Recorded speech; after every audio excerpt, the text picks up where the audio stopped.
Random House Audio presents The Technologists by Matthew Peril.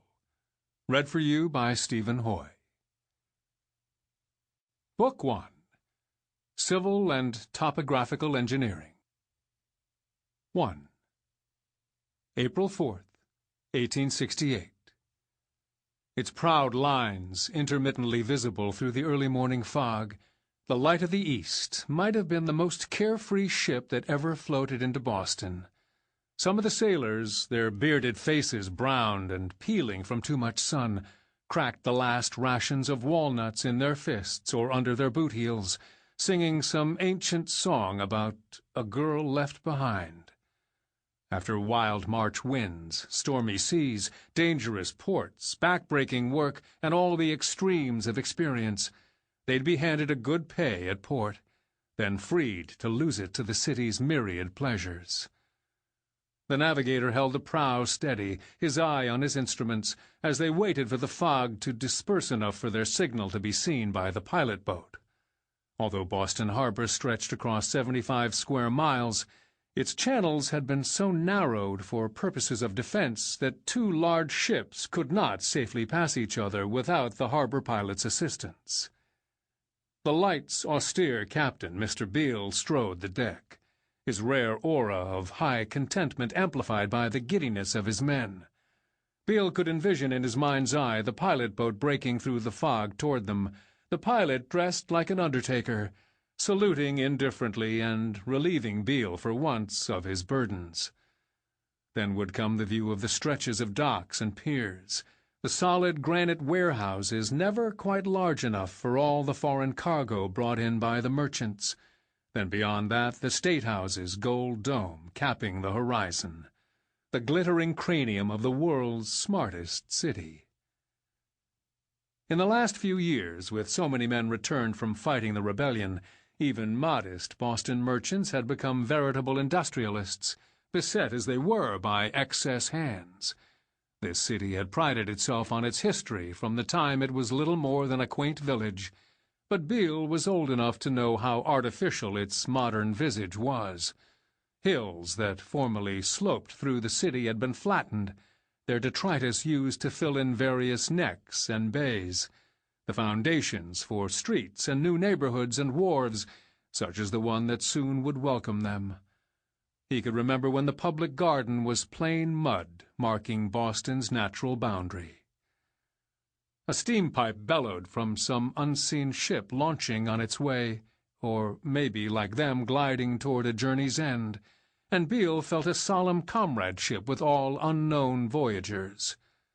As he glimpsed the crescent moon and thought he would soon have enough light, even in this nasty fog, to lay course, his pleasant reverie was broken by a bright light flashing low in the water. When the captain craned forward, a lifeboat caught in the current, right in the path of their prow, sprang out from the mist. His lookout cried out while Beale seized his speaking trumpet and shouted orders to change course. A woman's scream floated up. The schooner veered adroitly in efforts to avoid the small craft, but too late. The lifeboat's passengers jumped for their lives as their boat split into pieces against the Light's prow, the screaming woman thrusting a small child above the waves. To the shock of the captain, another obstacle broke through the dense curtain of fog on the schooner's starboard side. A pleasure steamer, with its flags flying the signals of distress and taking on water. "Clear lower deck!" Beale shouted. Light of the East had nowhere to go. The side of its hull grazed and then caught the stranded steamship, right through the forward bulkhead. Pipes snapped and scalding hot steam rushed into the heavy air as the hold of the schooner was ripped open. Now it too took on water, fast. Chaos reigned on and off the ships. Beale snapped an order to throw the cargo overboard and repeated it sharply when his men hesitated. If they didn't unload right now, they would lose not only their profits, but also the ship and likely lives. "Captain! There!" called his lookout. Beale stared in astonishment from the railing as a stray breeze parted the fog. The wharf loomed ahead, but it was now clear they were approaching it from the wrong angle, parallel instead of perpendicular. Incredulously, the captain extended his spyglass. A bark flying British colors had wrecked against the tip of one of the piers and caught fire, while another schooner marked the Gladiator had drifted against the wharf, where its crew feverishly tried to tow it in. As he watched, fiery debris spread to the Gladiator's sails, which an instant later were wreathed in flames. At least half a dozen ships were visible in those few moments of clarity, and all were foundering in various states of distress across the once orderly harbor, reverberating with shrieking whistles, bells, foghorns, and other desperate signals. Beale frantically stumbled and slid on his way to the navigational instruments. The needle of the steering compass, held under glass by the wheel, spun around violently, as if bedeviled, while on his pocket compass the needle was 180 degrees off the mark. North was south. He'd sailed by these navigational instruments, finely tuned with the expertise of 19 centuries, for his entire life as a seaman, and he knew there should be no way for them to fail all at once. The pleasure steamer they had crashed into suddenly lurched forward with a boom. In seconds it was entirely under water. Where it had been, a vortex opened, sucking under those already stranded in the water, and then spitting them out high into the air. "To the lifeboats!" shouted Beale to his thunderstruck crew. "Find anyone alive, and get as far away as you can." 2. Charles. Submerged. As the waves soothed his naked body, his athletic strokes worked in concert with the rhythm of the current. The first week in April had not yet promised any warmth, the water still rather icy, but he willingly endured the chill ripping through his body for the better feeling swimming afforded him. It was a feeling of being alone but not lonely, a sense of freedom from all restrictions and control. Floating, kicking, somersaulting, try as he could to make noise, the water rendered him irrelevant. Throughout his boyhood in a port town, he'd heard so many people spoken of as lost at sea. Now it seemed to him the strangest turn of phrase. As long as he was in the water, he could not be lost.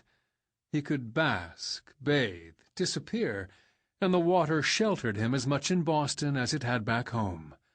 Not that he ever felt homesick, as some of the other Institute students did who had come from outside Boston.